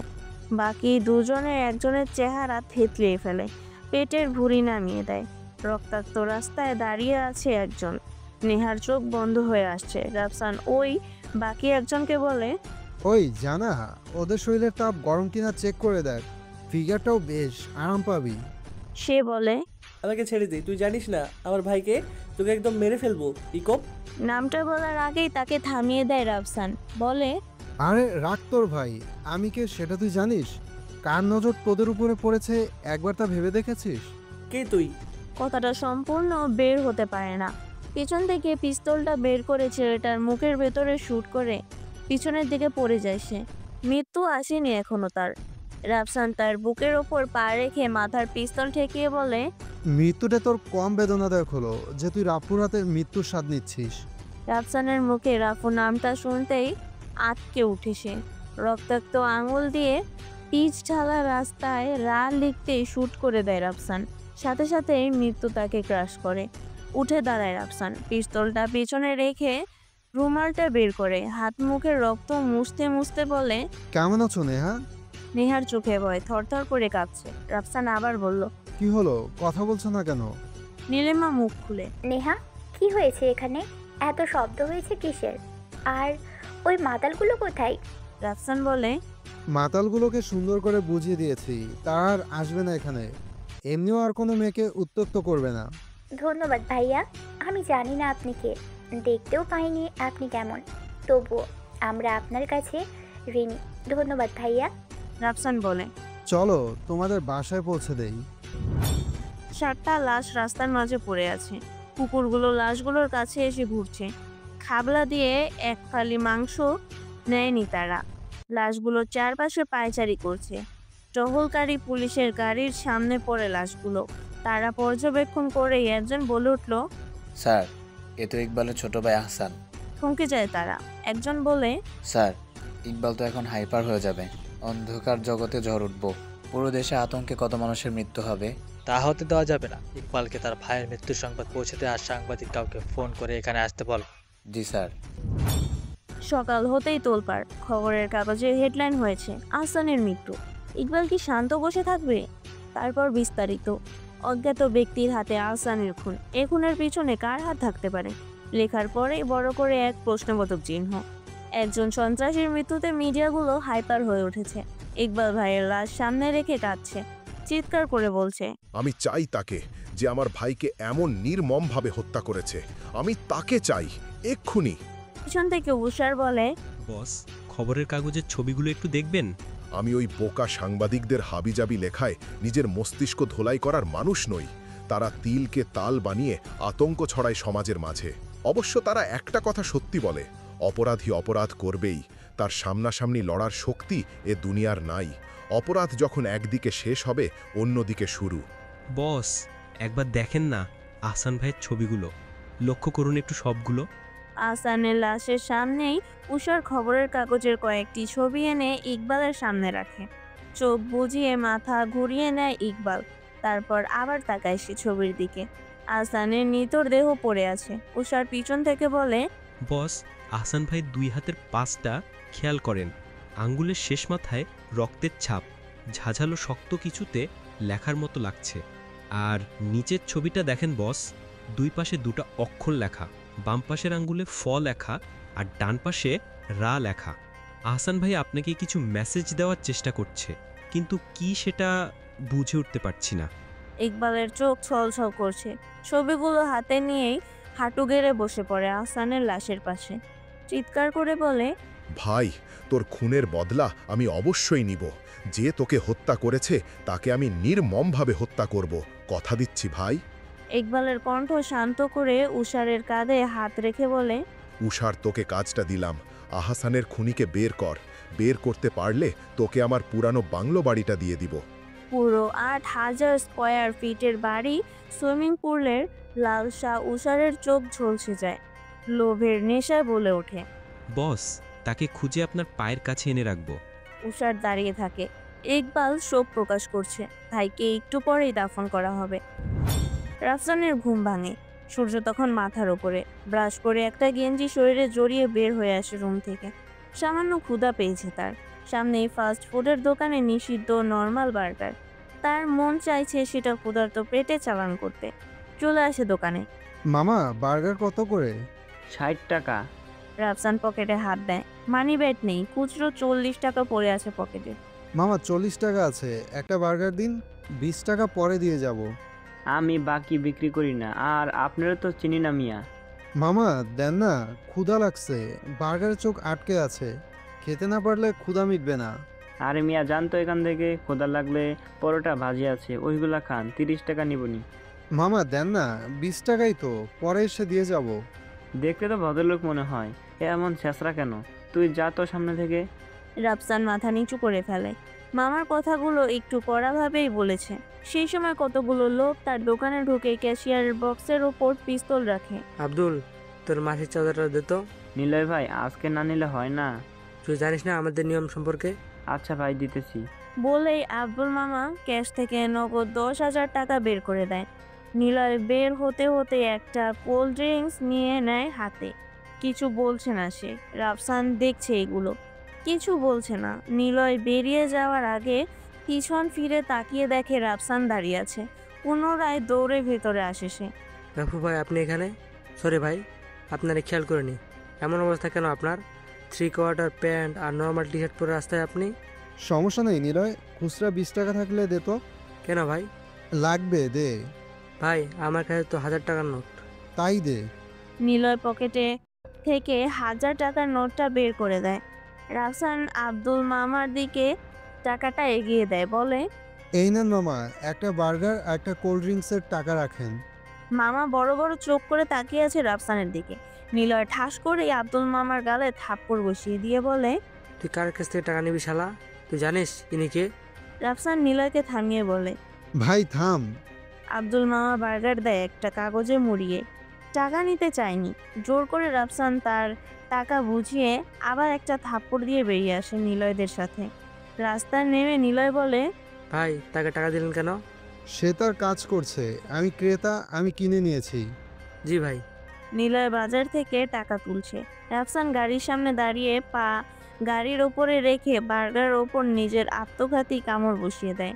চিবাতে চিবাতে বলে, পছন্দের জিনিস কম দামি হলেও সুস্বাদু। নিলয়ের টাকা কালেক্ট করা শেষ হলে রাফসানের সামনে এসে দাঁড়িয়ে বলে, জি হয়ে গেছে, চল তাহলে আড্ডায় যাওয়া যাক। গাড়িতে উঠতে উঠতে রাফসানের মোবাইলে একটা ফোন আসে। ফোনের স্ক্রিনে তাকিয়ে দেখে রুমান ফোন করেছে। সিটি কলেজের স্টুডেন্ট রুমান। ফোন রিসিভ করে বলে, বল রুমান। ভাই, আমাদের কলেজে পাঠাগাছের পিছনে ড্রাগসের আড্ডায় আছে। আমরা ধ্বংস হয়ে যাচ্ছি প্রায়। সিনিয়রদের প্রেশার সহ্য করার মতো না ভাই, প্লিজ সাহায্য করেন। ফোনটা রেখে দেয় রোমান। রাফসান নিলয়কে সিটি কলেজের দিকে যেতে বলে। নিলয় তাই করে। কলেজের সামনে গাড়ি থামিয়ে গাড়ি থেকে হকি স্টিক আর লাঠি নিয়ে ভেতরে ঢুকে দাঁড়া। পাঠাগারের পিছনে আসতেই দেখে 15 জন যুবক কোকেন নিচ্ছে। কয়েকজন ইনজেকশন নিয়ে চিত হয়ে পড়ে আছে। একজন বলছে, দোস্ত, ইংলিশ ম্যাডামের ফিগার দেখেছিস? বোধহয় তার স্বামী। চুপ হয়ে যায় তারা। রাফসানের উপস্থিতি টের পেয়ে দৌড়ে পালাচ্ছে। নিলয় তার সঙ্গী নিয়ে তাদের পিছু ছুটছে। নেশার প্রভাব তাদের শরীরে মাত্রাতিরিক্ত শক্তি সঞ্চয় হয়, যার ফলে দৌড়ানো গতি একটু বেশি। রাফসান দেয়াল টপকে তাদের বিপরীত রাস্তায় এসে দাঁড়ায়। মাতালগুলো সামনে আসতেই রাফসান তাদের ওপর আঘাত শুরু করে, কিন্তু লাঠির দুটো আঘাত এসে পড়ে পাশ থেকে যাওয়া মেয়েটার পায়ে। রাস্তার মাঝে শুয়ে পড়ে সে। জনগণ দূর থেকেই তাদের তাণ্ডব দেখছে। কেউ কেউ পুলিশকে ফোন করছে। রাফসান রাস্তার ওপরে পড়ে থাকা মেয়েটার কাছে যায়। তার পায়ে প্রচণ্ড আঘাত পায়। কাঁধে হাত দিয়ে সামনে আসতেই দেখে নীলিমা। রাফসান নিজের মাথায় নিজে থাপ্পড় মেরে বলে, শালার অন্ধ মেয়েটাই কেন আমার সামনে আসে বারবার? নীলিমার মুখ গম্ভীর হয়ে আসে। মুখ ফুটে বলে, আপনি কি রাফসান? আপনার কণ্ঠ আমার চেনা। অনেকদিন আগে হোস্টেলে আমাকে কোলে তুলে বাসায় পৌঁছে দিয়েছিলেন, তাই না? রাফসান নীলিমার কথা শুনে মাথা চুলকায়। নিলয় তাকিয়ে আছে রাফসানের দিকে। রাফসান নিলয়কে বলে, নিলয়, এই মাতালগুলোকে পুলিশের হাতে তুলে দিস, আর এই কলেজে ড্রাগ সাপ্লাই করে কে খোঁজ নে। আমি এই মেয়েটাকে ডাক্তারের কাছে নিয়ে যাই। জি বস। নীলিমার হাত নিজের কাঁধের ওপর রেখে দাঁড় করায় তাকে। হাঁটতে পারছে না সে। গাড়ি পর্যন্ত কোলে তুলে নেয় তাকে। পিছন থেকে নিলয় বলে, হাই সাবধান, সুন্দরী মেয়ে প্রেমে পড়ে গেলে বিপদ আছে। হা হা করে হেসে ফেলে সে। রাফসান তাকে নিয়ে হাসপাতালে পৌঁছায়। নিলয় এদের খেয়াল নিচ্ছে। হাসপাতালে নীলিমার ট্রিটমেন্ট হচ্ছে। রাফসান দাঁড়িয়ে আছে বাইরে। তখনই একটা অচেনা নাম্বার থেকে ফোন আসে। রিসিভ করতেই উপাস থেকে একটা লোক বলল, ওই রাফু, তোরে বলছি এত তাড়াতাড়ি ঝামেলায় যাস নে, কিন্তু তুই কি করলি? চারটা খুন করে ফেললি, যার মধ্যে একটা ইকবালের ভাই। কণ্ঠ শুনে বুঝলো এটা ডেভিড। রাফসান বলল, ডেভিড ভাই, পরিস্থিতি এমন ছিল যে খুন করতে বাধ্য হয়েছিলাম। তুই জানিস ইকবাল কত ভয়ঙ্কর হতে পারে এর জন্য? ওর একটা ইশারায় পুরো শহর ডুবে যেতে পারে পানিতে। ভাই, ইকবাল তো আমাদের সামনে মাছই মাত্র। রাফু, ইকবালকে শেষ করতে আমার ইশারাই যথেষ্ট, কিন্তু ওর হাতে এদেশের সবচেয়ে ভয়ানক দুটো প্রজেক্ট রয়েছে, যা আমি নিজে রাশিয়া থেকে তৈরি করেছিলাম একটা, আর একটা জাপান থেকে। সে দুটো হাতিয়ে নিয়েছে ইকবাল।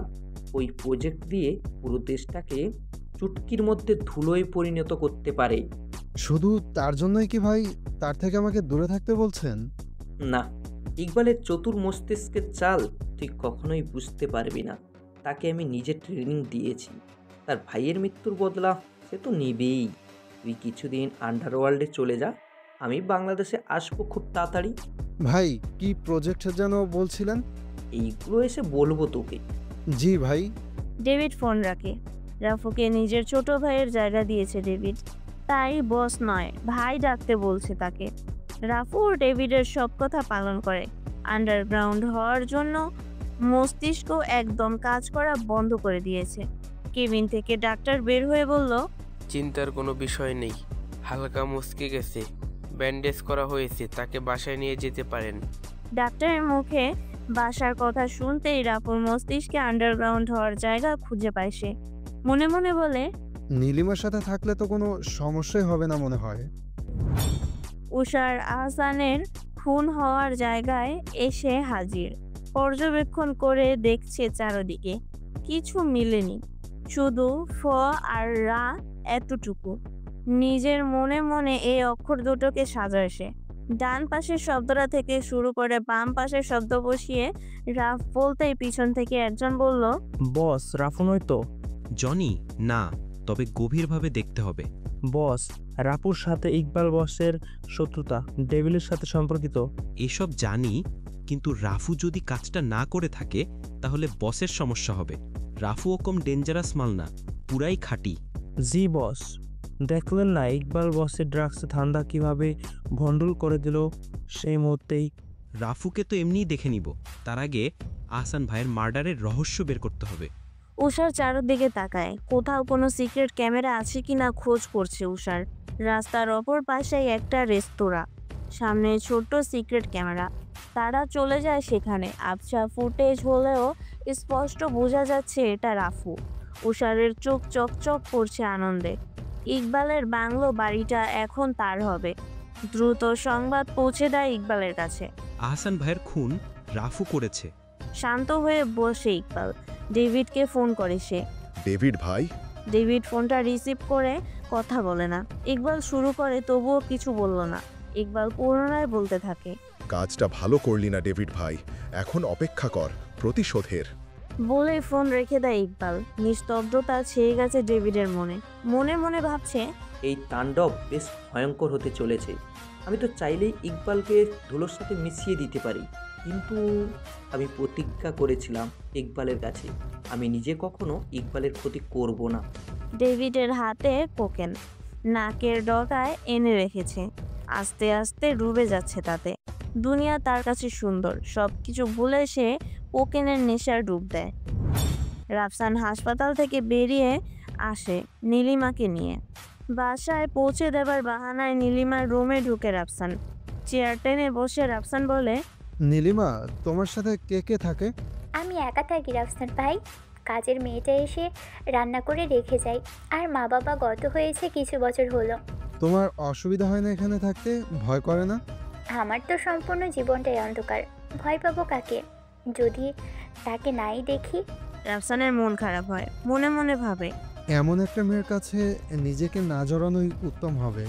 কিন্তু পরক্ষণে সে ভাবলো এইটা সেফ জায়গা তার লুকানোর জন্য। নীলিমার উদ্দেশ্যে বলল সে, নীলিমা, একটা কথা বলবো? বলেন ভাই। কিছুদিন তোমার বাসায় আমার থাকতে হবে। নীলিমা কিছু না ভেবেই জলদি জবাব দেয়, হ্যাঁ অবশ্যই থাকেন, সমস্যা নেই। তোমার সমস্যা হবে না নীলিমা? তুমি একা একটা মেয়ে, আমি একটা ছেলে। কি যে বলেন ভাই, ধর্ষিতার আবার ভয়? আমি তো জন্মাদ্ধ। তবুও কিছুদিন হলো কয়েকজন দরজা ভেঙে ভিতরে ঢোকে। তারপর কি হয় তা বলার দরকার নেই। মাঝে মাঝেই এমন ভয়ঙ্কর রাত আসে আমার জীবনে। অচেনা মানুষগুলো হুট করে আসে। আপনি তো প্রায় পরিচিত। নীলিমার কথা শুনে রাফসানের কথা বলার শক্তি কিছুক্ষণের জন্য বন্ধ হয়ে আসে। কি বলবে বুঝতে পারে না সে। চেয়ার থেকে উঠে নীলিমার কাঁধে হাত রাখে রাফসান। সব ঠিক হয়ে যাবে নীলিমা, আমি আছি তোমার পাশে। নীলিমা ঠোঁট ফুলিয়ে হাসি দেয়, কিছু বলে না। রাফসান নীলিমাকে ছেড়ে দিয়ে রান্নাঘরে প্রবেশ করে। ভাত আর ডাল রেঁধে রেখেছে কাজের মেয়েটা। পছন্দ হয়নি তার। মুখে রুমাল বেঁধে বাসা থেকে বের হয়ে বাজার করে নিয়ে আসে রাফসান। নিজেই রান্না করে টেবিলে সাজিয়ে রাখে সে। নীলিমাকে বসিয়ে অল্প করে তার মুখে তুলে দেয় সে খাবার। নীলিমার চোখে পানি নেই। কিছু বলতে চেয়েও বলতে পারছে না সে। কথাগুলো গলায় আটকে আছে। অন্ধকার জীবনে হঠাৎ উড়ে আসা সুখ সহ্য হয় না, তবুও এতটুকু কম নয়। রাফসান তার মুখে খাবার তুলে দিচ্ছে আর বলছে, খারাপ হলে বলবেন, ভালো করে রান্না করার চেষ্টা করব। নীলিমা কিছুই বলল না, উদাস মনে খেয়ে যাচ্ছে। বাহিরে সন্ধ্যা নেমে আসছে। রাফসান শুয়ে আছে তার বিছানায়। নীলিমা বারান্দায় বসেছে, কানে ইয়ারফোন লাগিয়ে। ডেভিডের গড়া ব্ল্যাক ড্রাগনের স্থায়ী ক্যাম্পে হামলা করে ইকবাল। 25 জন ক্যাডারকে নৃশংসভাবে হত্যা করে। 4 জনকে সারিবদ্ধভাবে বসিয়ে দেয় ইকবাল। 2 জনকে মাথা বরাবর গুলি করে তাদের দেহ থেকে মাথা আলাদা করে ফেলে উষার। ইকবাল 3য় জনকে বলে, রাফু কোথায়? জানি না। 3য় জনের অবস্থায় প্রথম 2 জনের মতোই মৃত্যু হয়। 4র্থ জন ভয়ার্ত কণ্ঠে বলে উঠল, রাফু বস লুকিয়ে আছে তোদের শেষ করার জন্য। বলেই নিজের মাথায় নিজেই গুলি করে মৃত্যুবরণ করে। ড্রাগনের জন্য নিজের জীবন উৎসর্গ করে দেয় সে। ইকবাল তার শরীরে আরো কয়েক রাউন্ড বুলেট ছুঁড়ে চিৎকার করে বলে, রাফু এদেশের যেখানেই লুকিয়ে থাকুক না কেন, তাকে আমি খুঁজে বের করবই। নৃশংস মৃত্যু তার অপেক্ষায়। নীলিমার দিকে ক্রমশই রাফসান আকৃষ্ট হচ্ছে। নীলিমার গুনগুনিয়ে গান গাওয়ার মনোযোগ দিয়ে শুনে সে। শুকনো ঠোঁটে নিজের ইচ্ছে প্রতিষ্ঠিত করার স্বাদ জাগে। নীলিমার নরম ঠোঁটে খাবার খাইয়ে দেওয়ার সময় স্পর্শ করা হাতের আঙুল বলছে, রাফু ভাই, ভালোবাসছিস তাকে? কিন্তু বাধা হয়ে ওঠে তার অন্ধকার জীবন। এমন এক জীবনে রাফসান জড়িয়ে আছে যেখান থেকে পিছু হটা সম্ভব নয়। নীলিমার ওই চোখের মায়া কাটানো সম্ভব না। রাফসান মনে মনে প্রতিজ্ঞা করে, নীলিমার পাশে দাঁড়াবো। তার সাথে যত সময় কাটানো যায় সম্পূর্ণ তাকেই দেব। কথাগুলো ভাবতে ভাবতে বিছানা থেকে উঠে দাঁড়ায় রাফসান। নীলিমা পাশের রুমে সাউন্ড বক্সের ফুল ভলিউম দিয়ে গান শুনছে। রাফসান হাঁটছে সেদিকে। আজ 3 দিন সে নীলিমার সাথে এ রুমেই বসবাস করছে, কিন্তু ভুল করেও তার শরীর স্পর্শ করার অনুভূতি জাগেনি তার মনে। নীলিমার আকৃষ্ট করা দেহ যে কোনো পুরুষের ইন্দ্রিয় লালসার সৃষ্টি করবে। সুগঠিত ফিগারের শকুনের মতো ছোবল মেরে নিজ আয়ত্তে নিতে চাইবে। রাফসান নিজের ইন্দ্রিয় লালসার ভ্রুক্ষেপ করেনি। বাজার থেকে 200 টাকায় নিজের ইচ্ছে মিটিয়ে আসা যায়, সেখানে এক অন্ধ মেয়ের সুযোগ নেওয়াটা বিবেকহীন মানুষের পরিচয় দিতে চায়নি সে। আজ কেমন যেন নীলিমার প্রতি আকৃষ্ট হচ্ছে সে, প্রেমের মায়ায় জড়িয়ে যাচ্ছে। লিঙ্গ পশুও প্রেম হয় তার বিপরীত লিঙ্গের পশুটার প্রতি। মানুষ মাত্রই মায়া, মানুষের এই ভুলটা প্রতিনিয়তই হয়ে থাকে। রাফসানও সে ভুলে পা ফেলেছে। নীলিমার রুমে প্রবেশ করে সাউন্ড বক্সের গানটা বন্ধ করে দেয়। নীলিমা বুঝতে পারে রাফসানের আগমন। গুছিয়ে বসে সে, গলাটা 3 পিসের ওড়না ছাড়াই দেওয়ালে পিঠ ঠেকিয়ে বসেছে নীলিমা। রাফসান একটু দূরে বসে নীলিমাকে জিজ্ঞেস করে, নীলিমা শোনো। হ্যাঁ বলেন ভাইয়া। মনে করো হঠাৎ এক ছেলে এসে তোমাকে বিয়ের প্রস্তাব করলো। ছেলেটা দেখতে সুন্দর, তোমার থেকে 4 ইঞ্চি লম্বা, বডি ফিটনেস মাশাআল্লাহ, তুমি কি করবে তখন? সুন্দর কিংবা বডি ফিটনেস কেমন তা তো কখনোই আমি দেখতে পারবো না, তা নিয়ে কথা না বলাই ভালো। তাহলে তোমার কেমন ছেলে পছন্দ বলো? এই অন্ধ মেয়ের আবার পছন্দ অপছন্দ আছে নাকি? আমি ভেবেছি জীবনে বিয়ে করব না, কারো বোঝা হয়ে থাকতে চাই না আমি। কি বললে নীলিমা? হ্যাঁ, যেটা শুনছেন সেটাই। নিজেকে এমন মনে করো কেন? আমি অন্ধ তাই। তোমার এমনটাই যদি কেউ মেনে নেয় তখন? সে তো করুণা করবে আমার উপর। না, সে তোমাকে ভালোবাসবে। আদৌ কি সেটা আমার কপালে আছে? যে কপাল আমার। মানুষের জন্ম মৃত্যু বিয়ে সৃষ্টিকর্তার কাছে, সেটা বিশ্বাস করো? জন্ম যখন নিয়েছি এ ভুবনে সৃষ্টিকর্তার প্রতি বিশ্বাস আজন্মকাল থাকবে। তাহলে এমন কথা কখনোই বলবে না। জি। ক্লান্তির নিঃশ্বাস ফেলে নীলিমা। রাফসান এসে বসে তার পাশে, শক্ত করে হাতটা ধরে বলে, আজন্মকালের সঙ্গী হবে? নীলিমা চুপ হয়ে যায়। কি বলা উচিত এখন? উঠে দাঁড়ায় নীলিমা। দেওয়াল ধরে রুমের বাইরে চলে আসে সে। এ কদিনে রাফসানের প্রতি দুর্বল হয়ে পড়লেও নিজেকে অসহায় মনে হয় এখন। রাফসানের সামনাসামনি হতে চায়নি সে। চুপচাপ এসে বারান্দায় বসে। মন খারাপের এসে জ্বর পড়ছে তার মনে। স্থির মনের কল্পনায় সে আকাশ দেখে। রাফসান বসে আছে সেখানে। রাতের অন্ধকার নেমে আসে এ জগতে। নীলিমা রুমে আসে। রাফসান ইচ্ছে করেই তার ওড়নায় হাত জড়িয়ে রাখে। হাঁটা অবস্থায় ওড়না যখন বুকে এসে টান লাগে, বেসামাল দেহটা এসে রাফসানের বুকে ঠেকে ছোবল মেরে তা দেহটা নিজের করে নেয় সে। নীলিমার ফর্সা ত্বকে লালচে আভাস আসে। এক হাতে তার দেহটা আগলে রাখে, অন্য হাতে নীলিমার এলোমেলো চুলগুলো কানের পাশে গুজে দেয়। নীলিমার ঠোঁট কাঁপছে ভীষণ আকারে। নরম ঠোঁটে নিজের বেখেয়ালি ঠোঁট মিশিয়ে ভাঙা কোমরে শক্ত করে চেপে ধরে। শিউরে উঠে তার কোমল দেহ। ছুটিয়ে নিতে চায় নিজেকে, পারে না রাফসানের বহু বলে। নিজের বিবেক তালাবদ্ধ করে রাখে সে। কিছুক্ষণ আগেই সে বিবেকহীন মানুষের পরিচয় দিচ্ছিল, এখন নিজের হাতের ওপর ঝাঁপিয়ে পড়ছে। পুরুষ মানুষের মনটা কালবৈশাখী ঝড়ের মতো, এখন পরিষ্কার, মুহূর্তেই কালো অন্ধকার মেঘে আচ্ছন্ন। শকুনের মত ঠুকরে ঠুকরে নীলিমার কোমর দেহের মাংসের নিজে খায়েশ মিটিয়ে ক্লান্ত শরীরের পাশেই শুয়ে পড়ে। অনাকাঙ্ক্ষিত মিলনে নীলিমার চোখে জল এসে যায়। সতীত্ব হারানোর বেদনা তাকে কুঁকড়ে নিচ্ছে। রাফসান বুঝতে পারে। নীলিমার হাতটা ধরে তার হাঁটুর কাছে বসে রাফসান ঠোঁটের সাথে তার হাতটা মিশিয়ে বলে, নীলিমা, ছোট্ট মিথ্যাটা না বললেই পারতে তুমি। তোমার ছোট্ট মিথ্যাটা আমাকে পশু বানিয়ে ফেলেছে। তুমি ধর্ষিতা, এই মিথ্যাটা কি না বললেই হতো না? আচ্ছা চলো, আমরা কাল সকালে বিয়ে করি। নীলিমার চোখে জল, সে কোনো কথাই বলছে না। রাফসান ফোন করে নীলিমার বান্ধবী নেহাকে। অপেক্ষা শুধু নেহার। কিছুক্ষণ পরেই নেহা আসে তার বাসায়। নীলিমা কান্না বন্ধ করে তার সাথে গল্প করে। এক সময় রাফসান নেহাকে বলল, নেহা, তোমাকে যার জন্য এখানে ডেকেছি তা হলো আমি আর নীলিমা কাল বিয়ে করব। তোমাকে কিছু কাজ করতে হবে। নেহা চমকে ওঠে। রাফসানকে তার ভালো লাগতে শুরু করেছিল। সে ভাবতে পারেনি তার অন্ধ বান্ধবীকে সে বিয়ে করবে। নেহার মন খারাপ হতে শুরু করে। উঠে দাঁড়ায় সে আর বলে, ভাই একটু সাইড আসবেন? রাফসান উঠে নেহার সাথে পাশের রুমে আসতেই জোর করেই রাফসানের ঠোঁটে নিজের ঠোঁট মিশিয়ে নেয় নেহা। নিজেকে ছাড়িয়ে বলল রাফসান, আপনি এগুলো কি করছেন? কাল আপনার বান্ধবীর সাথে বিয়ে আমার। আমি আপনাকে ভালোবাসি।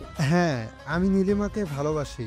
ও তো একটা অন্ধ মেয়ে, ওর থেকে আমি কম সুন্দরী নই, তার থেকে বেশি সুখী রাখতে পারবো তোমাকে। আমি তাকেই ভালোবাসি।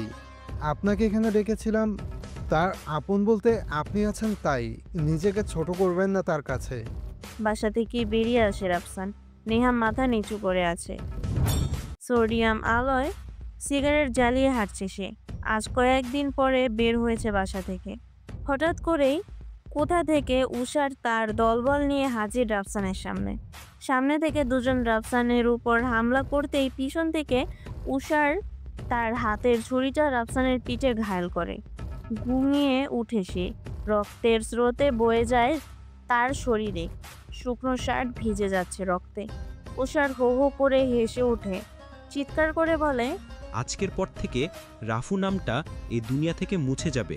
রাজ হবে শুধুই ইকবালের, আতঙ্ক শুধুই উষারের। হ্যালো বন্ধুরা, তোমাদের সবাইকে অনেক অনেক ধন্যবাদ এতক্ষণ আমাদের সঙ্গে থাকার জন্য। আমাদের গল্পগুলো তোমাদের কাছে ভালো লাগলে, তোমাদের হৃদয় স্পর্শ করতে পারলে অবশ্যই আমাদের চ্যানেলটি সাবস্ক্রাইব করে এবং তোমাদের মূল্যবান মতামত কমেন্ট করে আমাদের সঙ্গেই থাকবে। আর হ্যাঁ, গল্পটি ভালো লাগলে অবশ্যই তোমাদের বন্ধুদের সাথে শেয়ার করতে ভুলবে না। আমাদের পরবর্তী গল্প পেতে আমাদের চ্যানেলের সঙ্গেই থাকবে। খুব শীঘ্রই আপলোড করা হবে পরবর্তী গল্প। ততক্ষণে আমাদের সঙ্গেই থাকো। আজকের মতো টাটা, বাই বাই।